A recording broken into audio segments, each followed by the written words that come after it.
구약성서 824쪽 시편 34편 1절부터 11절까지를 저와 여러분이 함께 같이 한 목소리로 공독하시겠습니다. 내가 여호와를 항상 송축하며 내 입술로 항상 주를 찬양하리이다. 내 영혼이 여호와를 자랑하리니 곤고한 자들이 이를 듣고 기뻐하리로다. 나와 함께 여호와를 광대하시다 하며 함께 그의 이름을 높이세. 내가 여호와께 간구하매 내게 응답하시고 내 모든 두려움에서 나를 건지셨도다. 그들이 주를 앙망하고 광채를 내었으니 그들의 얼굴은 부끄럽지 아니하리로다. 이 곤고한 자가 부르짖음에 여호와께서 들으시고 그의 모든 환난에서 구원하셨도다. 여호와의 천사가 주를 경외하는 자를 둘러 진치고 그들을 건지시는도다. 너희는 여호와의 선하심을 맛보아 알지어다. 그에게 피하는 자는 복이 있도다.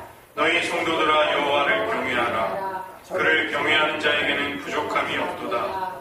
젊은 사자는 궁핍하여 죽일지라도 여호와를 찾는 자는 모든 좋은 것에 부족함이 없으리로다. 너희 자녀들아 와서 내 말을 들으라. 내가 여호와를 경외하는 법을 너희에게 가르치리로다. 아멘. 기도하시겠습니다. 하나님, 다윗이 가드왕 아기스 앞에서 미친 사람처럼 스스로를 가장하며 쫓겨났던 그 수치스러운 인생의 밑바닥 경험 속에서도 그는 여호와를 경외하고 사랑하는 큰 기쁨에 넘쳐 주님을 찬양드렸습니다. 그리고 그 찬양에 우리들을 부르고 있습니다.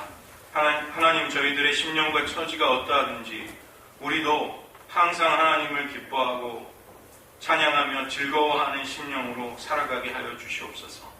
모든 말씀 예수님의 이름으로 기도드립니다. 오늘은 시편 34편을 같이 살펴보려고 합니다. 이 시편 34편에는 표제가 붙어 있습니다. 다윗이 아비멜렉 앞에서 미친 채 하다가 쫓겨나서 지은 시. 우리는 이제 낭독을 할 때 보통 시편의 표제를 읽질 않잖아요. 근데 히브리 성경에는 이 표제가 1절로 되어 있습니다. 그래서 모든 절수가 시편에는 하나씩 뒤로 물러나 있어요. 표제가 있는 시편의 경우에는. 그래서 이게 중요하다는 것을 기억하셔야 하고, 이 시편 34편에는 특징이 있습니다. 이합체시라는 독특한 특징이 있습니다. 이합체시라는 건 무엇이냐면 이 히브리어 알파벳이 22자인데 그 알파벳이 그 시의 행과 혹은 연에 처음에 나오는 것입니다. 이 히브리어가 알렙, 베트, 김멜, 달렛 이렇게 시작이 이렇게 이어지는데 그 글자가 처음에 등장을 해요. 그래서 이 의도적으로 그렇게 맞추는 시편을 이합체 시편이라고 합니다. 그 독특한 형식이죠. 가장 대표적인 것이 시편 119편입니다. 여호와의 율법에 관한 시편. 무려 176절이나 되는데 그 시편 119편 같은 경우는 이 히브리어 알파벳이 8번 나옵니다. 8개의 절이 하나의 연을 이루고, 그러니까 알렙, 알렙, 알렙, 알렙 이렇게 8번이 나와요. 그 다음에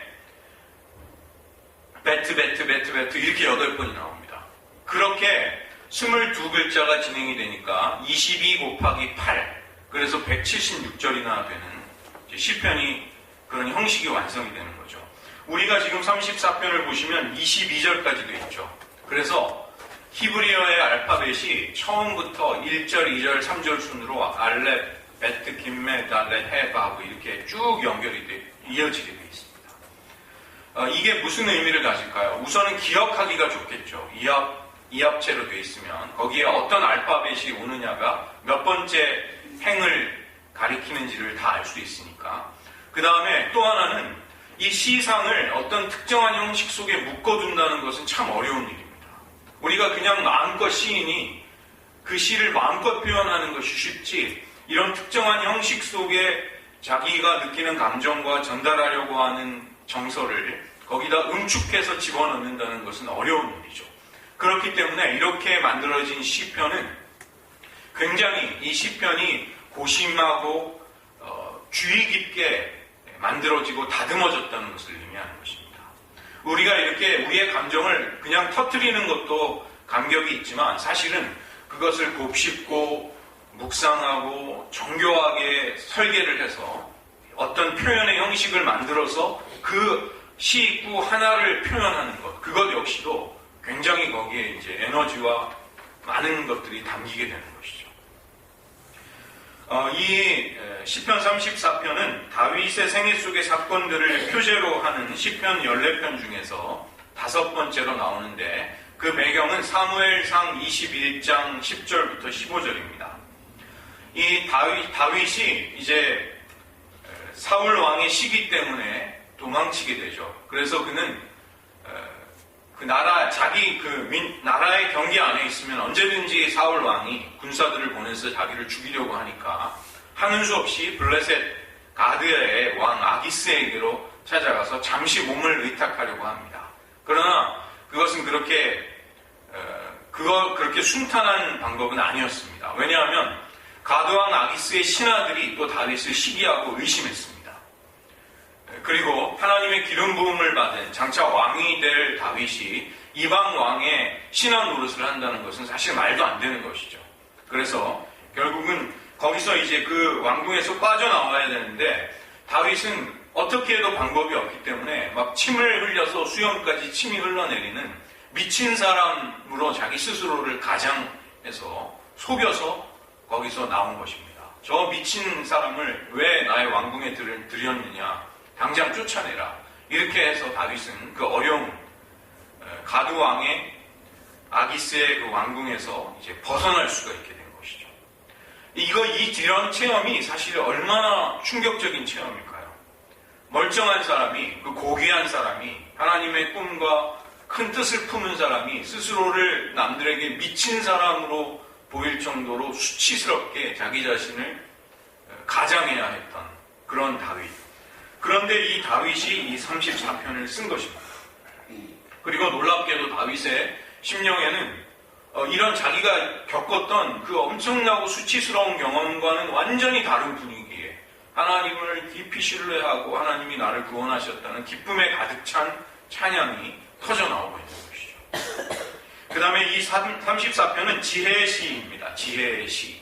여호와를 경외하는 주제. 그 때문에 그 지혜로운 자와 어리석은 자, 하나님을 경외하고 사랑하는 자와 그렇지 않은 악인들의 길을 이렇게 날카롭게 대조하고 있죠.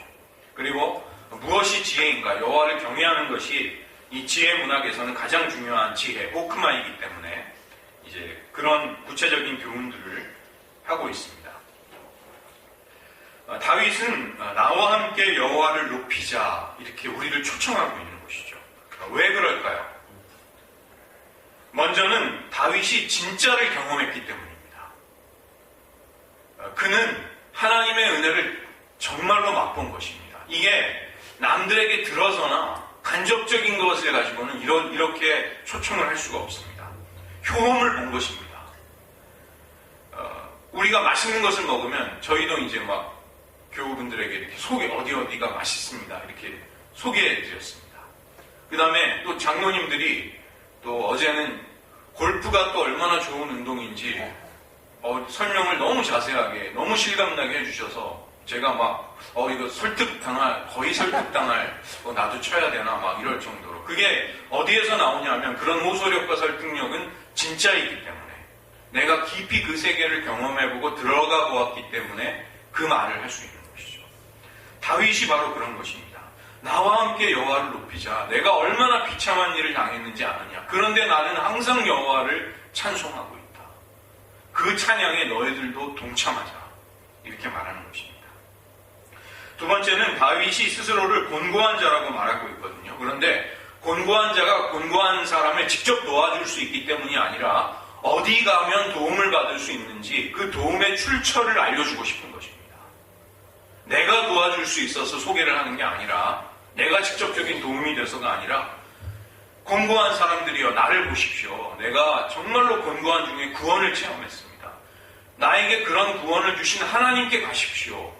그분께만 간다면 내가 받은 구원을 여러분도 경험할 수 있습니다.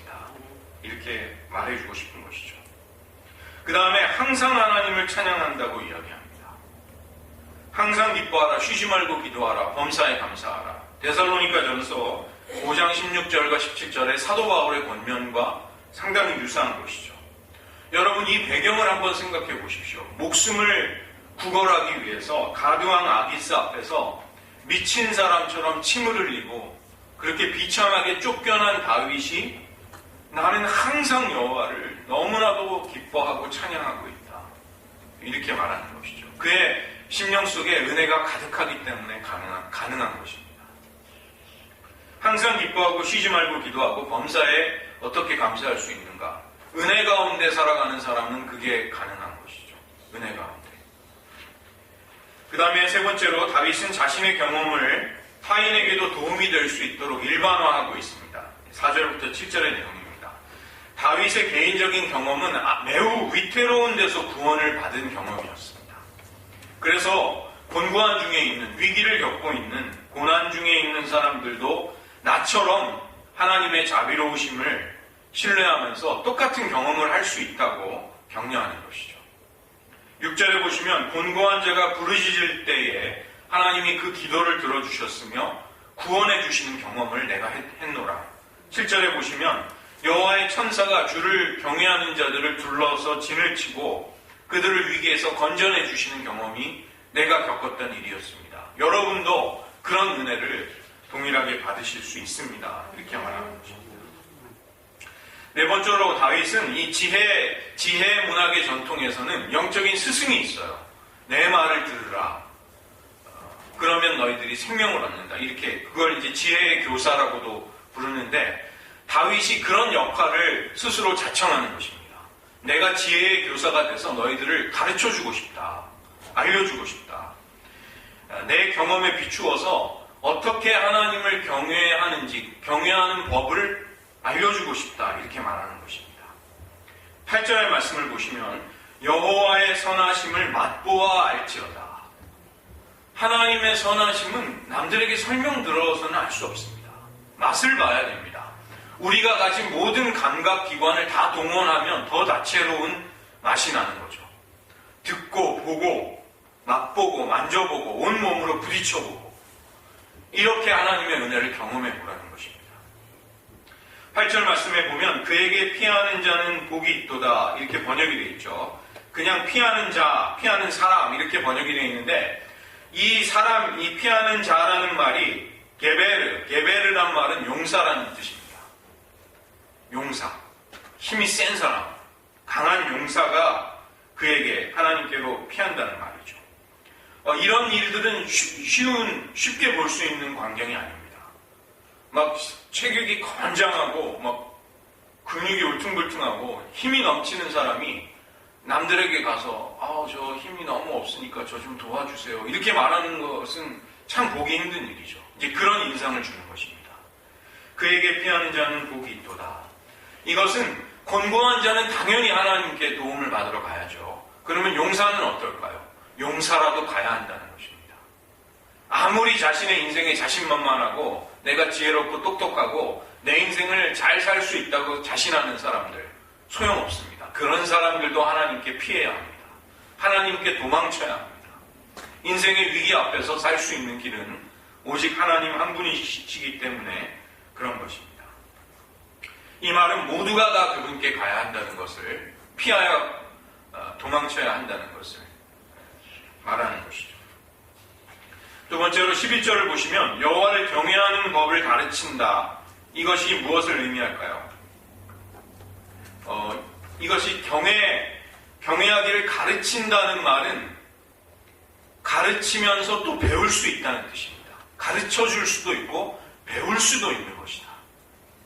이것은 학습을 할 수 있고 전달을 해줄 수 있고 그 경험을 같이 공유할 수 있다는 것을 의미하는 것이죠. 여호와를 경외하는 것, 그거 배울 수 있는 것입니다. 다윗은 나한테 그걸 배우십시오. 내가 내 인생의 여정에서 하나님을 어떻게 경외해야 하는지를 나는 고난 속에서 하나하나 배워왔습니다. 내가 배운 것을 여러분에게 알려드릴 수 있습니다. 이렇게 말하는 것입니다. 시편 51편에 보시면 이것은 다윗이 밧세바와 범죄한 다음에 선지자 나단이 그에게 찾아왔을 때 지은 대표적인 참회의 시편입니다. 51편 12절과 13절을 보시면 주의 구원의 즐거움을 내게 회복시켜 주시고 자원하는 심령을 주사 나를 붙드소서. 그리하면 내가 범죄자에게 주의 도를 가르치리니 죄인들이 주께 돌아오리이다. 다윗이 이렇게 말하는 것이죠. 다윗은 자기가 범죄자가 됐습니다. 하나님 앞에. 살인과 음행을 저질렀죠. 그리고 하나님의 용서를 받았기 때문에 다윗이야말로 범죄자들에게 주의 도를 가르쳐 줄 수 있는 사람입니다. 내가 어떤 은혜를 받았는지를 그들에게, 죄를 짓고 있는 사람들에게 말해줄 수 있는 사람인 것이죠. 여호와를 경외해야 하는 법을 우리는 서로에게 가르쳐 줄 수 있고 서로에게 배울 수 있다는 것입니다. 에스라도 에스라 7장 10절에 보시면 에스라가 여호와의 율법을 연구하여 준행하며 율례와 규례를 이스라엘에게 가르치기로 결심하였었더라. 이 학사 에스라는 제2차 귀환을 이끌었던 지도자입니다. 바벨론 포로였던 이스라엘 백성들이 3번에 걸쳐서 약속의 땅으로 다시 돌아오는 일이 있었습니다. 1차 귀환이 총독 스룹바벨과 대제사장 여호수아가 지도자가 되어서 그들이 돌아와서 성전을 재건했죠. 제일 먼저 화려했던 솔로몬 성전이 무너지고 난 다음에 스룹바벨이 초라해 보이는 두 번째 성전을 재건할 수 있었습니다. 그 다음에 나중에 헤롯 대왕이 이스라엘 백성들의 마음을 얻으려고 예수님 당시에 46년째 헤롯 성전을 건축하고 있었습니다. 두 번째 포로 귀환은 학사 겸 에스라가 이끌고 온 무리들이 이제 돌아올 수 있었습니다. 이 학사 겸 에스라, 학사라는 것은 스칼라, 여호와의 율법을 연구하는 사람이죠. 또 제사장이었습니다. 그래서 그는 하나님의 말씀을 가르침으로써 이스라엘 백성들 안에 말씀의 부흥이 일어나게 한 것이죠.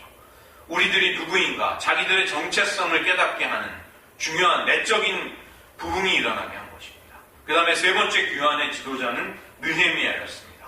느헤미야는 돌아와서 무너진 성벽을 재건함으로써 이방 민족들로부터 구별된 이스라엘 공동체가 이제 살 수 있는 생활의 터전을 만들 수 있었습니다. 에스라가 결심했다는 것입니다. 내가 가르쳐야겠다. 하나님의 그러기 위해서는 여호와의 율법을 연구하고 나 자신부터 그 율법의 가르침에 준행해야 하겠다. 순종해야 하겠다. 그러면서 가르쳐야 하겠다. 이것은 자기 혼자 여호와를 경외하는 것이 아니라 그 일이 이스라엘 백성 공동체 안에 일어나기를 간절히 원했던 것이죠. 이것은 가르치고 배울 수 있다는 것입니다. 제가 이스라엘의 역사 속에 정말 교육으로서 민족을 부흥시킨 놀라운 사람이 있는데 그분을 소개해드리고 싶습니다. 그 사람은 랍비 요하난 벤 자카이라는 분입니다. 이 벤이라는 말은 히브리 말로 아들이라는 뜻이거든요. 그래서 누구의 아들 할 때 벤이라는 말을 씁니다. 그러니까 요하난 벤 자카이는 자카이의 아들 요하난, 그게 그 사람의 이름입니다. 로마 황제 네로가 이 베스파시우누스 장군을 보내서 주전 68년에 예루살렘을 빼고 모든 유대를 다 점령했습니다. 그리고 이제 예루살렘이 멸망당하는 것이, 함락되는 것이 시간 문제였습니다. 그때 이 랍비 요하난 벤 자카이가 열심당원의 독립투쟁이 결국은 실패로 돌아갈 것을 내다본 것이죠. 그렇다면 내가 무엇을 해야 할까? 우리 민족을 위해 무엇을 해야 할까? 장차 유대인들이 학살당할 것이다. 그때 우리 민족이 다시 살 수 있는 방법이 무엇일까? 그는 민족이 독립하는 것보다 하나님을 경외하는 이 신앙을 자기 자손들에게 가르치고 그 신앙을 보존하는 것이 우리의 생존을 위해서 더 중요하다는 판단을 내렸습니다. 그래서 어떤 일을 했냐면 제자들을 시켜서 스승인 자기가 죽었다는 소문을 퍼뜨렸습니다. 그 다음에 흑사병으로 죽었기 때문에 이 포위당해서 사람들이 모여있는 예루살렘 성 안에 이 전염병이 번지면 안 되니까 자기의 시체를 성 밖으로 내다가 장사 지낼 수 있게 해달라고 그렇게 로마 군대와 협상을 벌인 것이죠.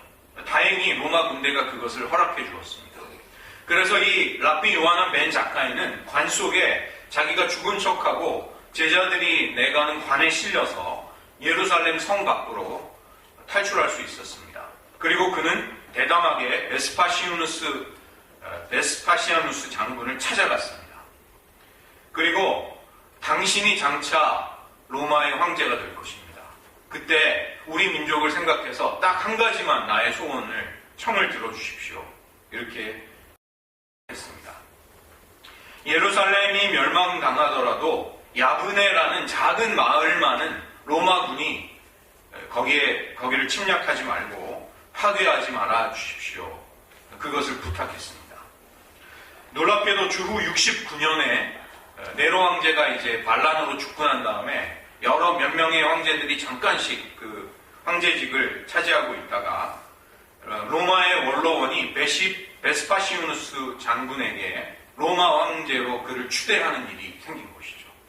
이 랍비 요하난 벤 자카리의 예언대로 그가 황제가 된 것입니다.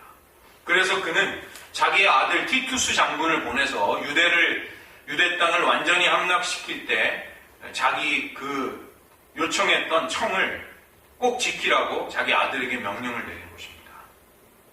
예루살렘이 파괴당하고 학살을 당할 때 그 당시 270만 명의 유대인들 중에 9만 7천 명이 포로로 잡혀가고 110만 명이 죽음을 당했습니다.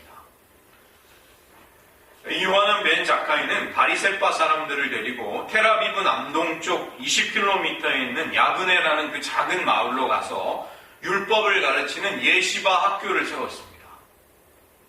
나라가 망해서 없어졌지만 하나님을 경외하는 우리의 신앙과 우리 민족의 전통을 보존할 수만 있다면 우리는 나라를 다시 세울 수 있다는 꿈을 꾼 것이죠. 그리고 그 이후 가는 곳마다 유대인들은 회당을 세우고 하나님을 경외하는 법을 서로에게, 자손들에게 가르치기 시작했습니다. 이 오늘날 유대인들이 가지는 배움에 대한 열정, 그리고 공동체가 함께 하나님의 율법을 배우고 정의와 공의를 실천하려고 하는 그런 모든 전통들은 이 많은 경우 대부분 이 랍비 요하난 벤 자카이 때부터 시작이 된 것입니다. 오늘날 유대인 학생들은 도서관에 앉아가지고 조용히 공부를 하는 것이 아니라 둘씩 짝을 지어서 서로 질문을 통해 날카롭게 질문을 하면서 공부를 합니다. 그게 이제 유대인들의 학습 방법, 테필린이라고 부르는 유대인들의 학습 방법인데 그게 다 그걸 만든 사람이 이 요하난 벤 자카이예요. 그래서 유대 민족이 미래를 도모할 수 있었던 것이죠. 오늘 이 시편 34편의 마지막 단락에서 하나님은 의인을 보호하시고 악인을 처벌하시는 그분의 역사를 말씀하십니다. 여호와의 눈은 의인들을 향하시고 그분의 귀는 의인들의 간구에 귀를 기울이시는 것이죠. 그러나 반면에 여호와의 얼굴은 악을 행하는 사람들을 향하시면서 그들을 이 땅에서 끊어버리려고 하신다. 이렇게 다윗이 말하는 것입니다. 이 18절에 조금 번역이 자연스럽지 않게 됐는데 마음이 상한 자와 충심으로 통회하는 자를 하나님이 구원하신다. 이렇게 번역이 되어 있죠. 충심으로 통회한다는 것은 조금 어색한 번역입니다. 보다 자연스럽게 번역을 하면 crushed in spirit, 그러니까 심령이 으스러진 사람, 이렇게 번역을 해야 하겠습니다. 마음이 상한 자와 심령이 부스러진 사람, 심령이 깨진 사람, 그런 사람들을 하나님은 가까이 하시고 구원하시는 분이시죠. 하나님은 의인들의 뼈가 꺾이지 않도록 보호하십니다. 그래서 십자가상에서 예수님이 생각보다 일찍 돌아가심으로써 그 죄수들의 죽음을 촉진하기 위해서 로마 군병들이 뼈를 꺾지 않았죠. 예수님의 뼈를 꺾지 않은 것입니다. 악인들을 죽이게 되는 것은 다름이 아니라 악 그 자체인 것입니다. 악인들은 악에 의해서 파멸하고 멸망을 당합니다. 악인들의 길이, 그들이 걸어가는 길이 스스로를 망하게 한다는 것입니다. 다윗은 곤고했던 자신이 하나님께 도망쳐갔을 때 그 처절한 수치와 생존을 위해서 미친 사람 노릇을 하면서 도망쳐갔을 때 자신을 구원해 주신 하나님의 은혜가 얼마나 큰지를 경험했던 것이죠. 그래서 그 하나님을 함께 찬양하자. 그 하나님을 내가 경험했던 것처럼 너희들도 경험할 수 있다. 어떻게 그 하나님을 경외하는지를 내가 가르쳐 줄 수 있다. 그 여호와의 선하심을 너희들이 직접 체험해야 한다. 맛을 보아야 한다. 이렇게 말씀하고 있습니다. 우리는 오늘 말씀을 의지하면서 몇 가지 기도하기를 원합니다. 다윗은 곤고한 자가 부르짖는 간구를 들으시면서 자신을 구원해 주시는 하나님의 은혜를 받은 사람입니다. 그 때문에 그 하나님을 나와 함께 찬양하자, 나와 함께 경외하자 이렇게 초청하고 있는 것이죠. 너희는 여호와의 선하심을 맛보아 알지어다. 하나님의 자비로우심과 우리를 능히 구원하실 수 있는 권능은 맛보아야만, 우리가 체험을 해보아야만 알 수 있는 것입니다. 하나님 우리에게 그 은혜를 직접 경험할 수 있게 하옵소서. 듣고 보고 만지고 맛보고 우리의 삶 전체를 통해서 우리의 영혼을 다해서 직접 부딪혀가면서 이 하나님의 은혜를 경험할 수 있게 해주시옵소서. 우리의 신앙이 더 이상 피상적이고 막연하고 주저하는 데 머물러 있지 않게 하소서. 우리는 이것을 기도하기 원합니다. 다윗은 곤고한 자들을 여호와께로 초청하고 있습니다. 에스라는 바벨론 포로 생활에서 이스라엘로 돌아온 이들을 여호와의 말씀 앞으로 초청했던 것이죠. 라피 요하는 벤 작가이는 로마에 의해 멸망당한 유대 민족들을 야브네에 세운 예시바 율법 학교로 초청하였습니다. 모두 다 와서 여호와의 선하심을 맛보라, 그분을 경외하는 법을 배우라고 말씀하고 있는 것입니다. 저희들 기도할 것은 주님, 우리들의 영혼이 더 이상 미루지 말고 하나님 경외하는 법을 주님께 달려가서 주님께 배우게 하옵소서. 우리의 가정이 우리의 자녀들에게 하나님 경외하는 법을 가르치는 곳이 되게 하소서. 우리의 교회가 여러분들에게 여호와를 경외하는 법을 가르치는 곳이 되게 해달라고 이 시간 잠시 기도하시겠습니다. 하나님 아버지, 다윗은 하나님의 놀라운 은혜를 경험하고 나와 함께 하나님의 은혜를 받고서 나와 함께 하나님을 찬양하자, 나와 함께 이 은혜에 들어가셔서 우리를 초청하고 있습니다.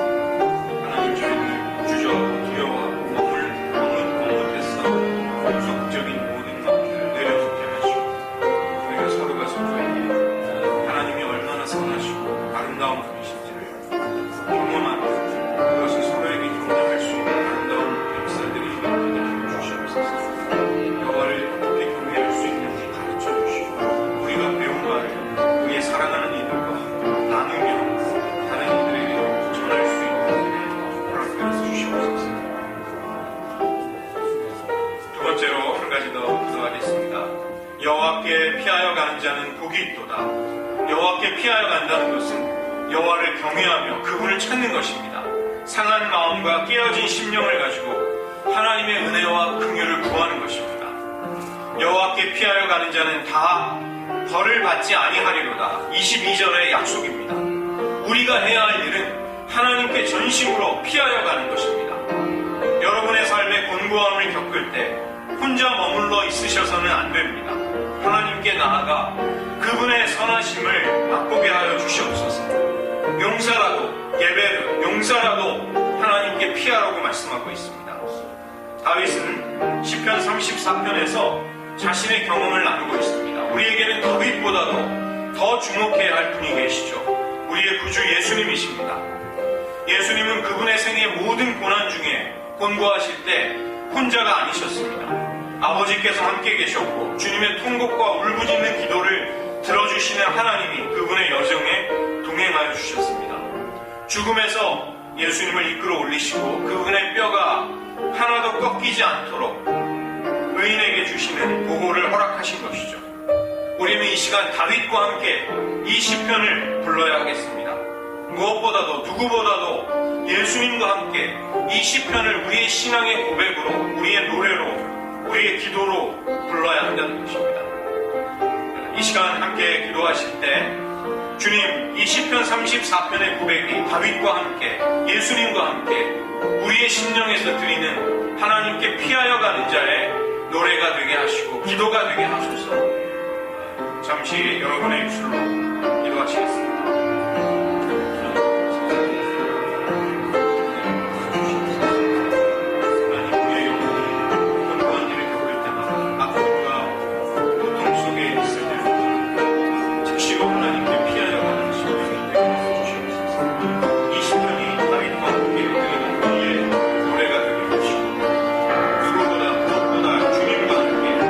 우리의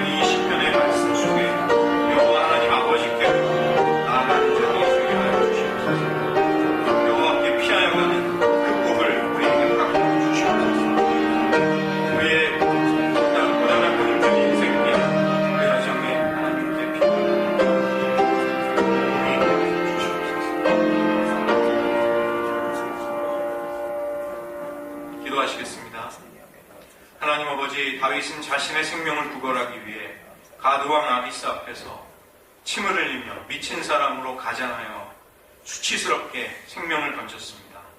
그러나 그는 시편 34편에서 놀랍게도 하나님께서 곤고한 자기 자신의 영혼을 위기 속에서 건져내 주신 기쁨과 감격 속으로 우리들을 초청하고 있습니다. 그의 마음에 얼마나 큰 기쁨과 환희가 넘쳤는지요. 하나님 우리들에게도 여호와의 선하심을 맛보아 알 수 있는 은혜를 주시옵소서.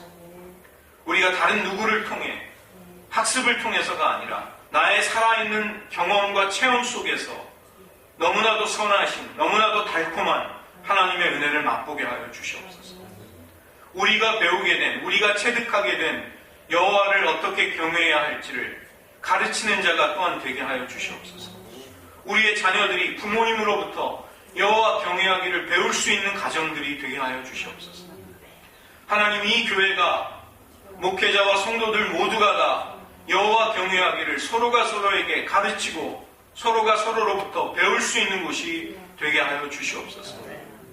우리의 영혼이 큰 감격 속에 여호와께 피하여 갈 때마다 하나님의 보호와 은혜를 경험하는 놀라운 생애가 우리들 생애 속에 계속되게 하여 주시옵소서. 모든 말씀 예수님의 이름으로 기도드립니다.